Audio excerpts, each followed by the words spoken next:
మిత్రులకు నమస్కారం.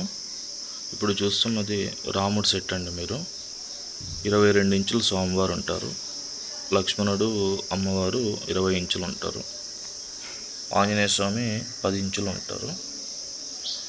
బ్రాస్ అండి. ఇది ఇంచుమించు 29 నుంచి 30 కేజీలు వస్తుంది వెయిట్.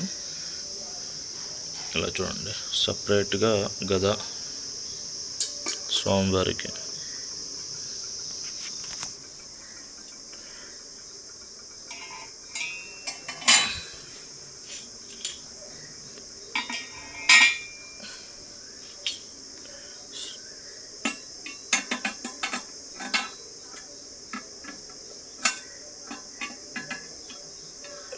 ఓకే, చిన్నది.